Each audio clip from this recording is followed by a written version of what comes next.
Hey, it's Jeremy from LATT SEO. In this video, I'm walking through a site audit of helmarparts.com to look at the site and see what can be done from an SEO perspective to help them rank better and get more traffic from both organic and AI.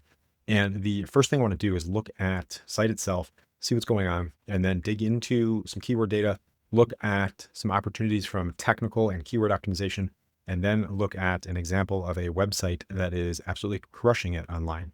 If we look at the site, you see a primary call to action section at the top here, featured products, and then top sellers, and then the footer nav here at the bottom. So the a couple opportunities here on this homepage would be to add a little bit of content text information to help optimize better for their primary key phrases. But really, you're going to very likely get the most benefit by optimizing your category or collection style pages for the keywords you want to rank for. Now let's look at Ahrefs here.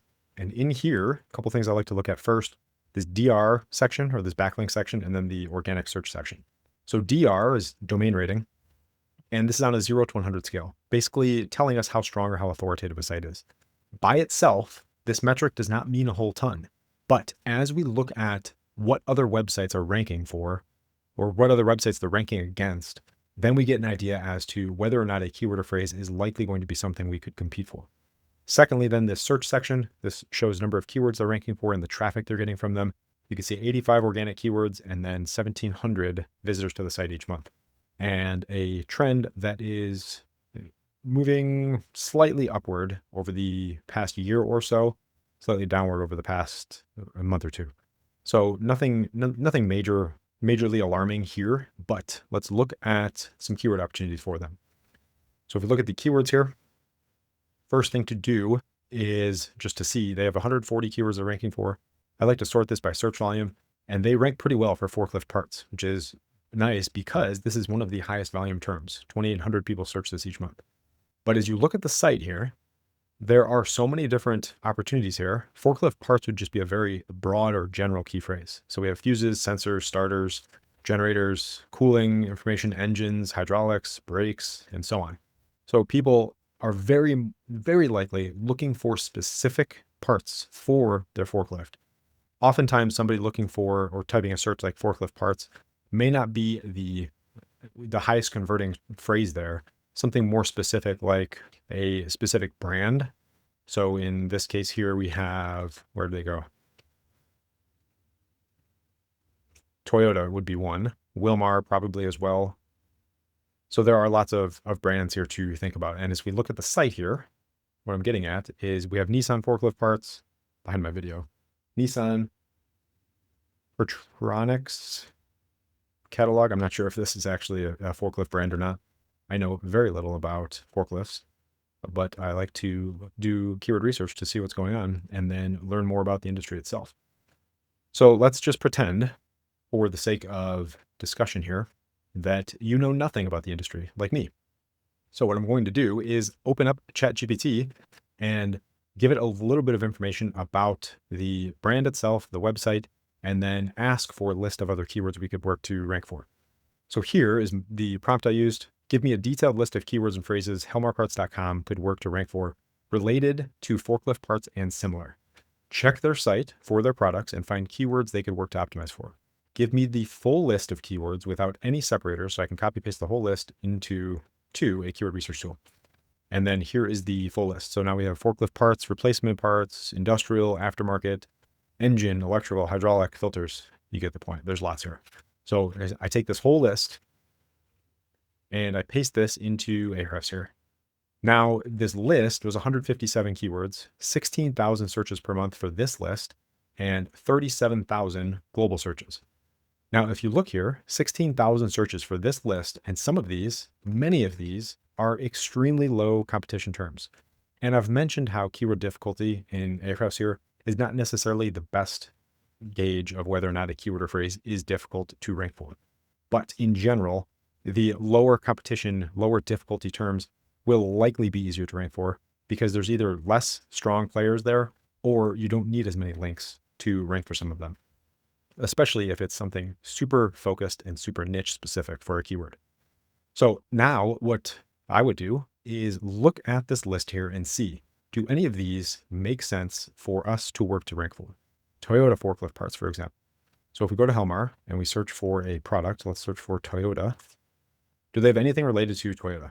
And it looks like there are 44 results for Toyota. And they have decals here, an engine. I'm not sure what these are. I don't see images for some of these. 4.7 liter Pertronics Toyota.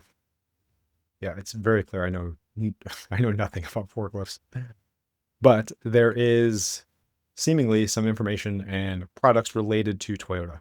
So my recommendation here first would be to have a page, just like the Nissan forklift parts here, optimized specifically for Toyota. And actually, let me check in the URL here if they do have a Toyota. They don't. So what I did was I went to the Nissan page, and it's Nissan forklift parts. And maybe Toyota forklift parts would not be something they would care to rank for or optimize for. But I would assume, based on the data I'm seeing and based on the structure of the site, it would make sense. And if we look here at optimization on this page, this is an H1, which is good. I was going to talk about technical optimization as well. And then they have some paragraph content. And then let's see what these breadcrumbs are. These breadcrumb labels are not an H tag. It's just a paragraph element. This is an H5. So if you're confused what I'm doing and wondering why am I saying all these random letters and numbers, I'm looking in the code here and you can see maybe very small here, H5, or if you look on the left side of the screen, H5 dot accordion title side module. These are elements that search looks at. They're called H tags. And in general, you want to structure your website with content hierarchy, and technically you want to structure your website in a technical foundation that makes sense and is organized well.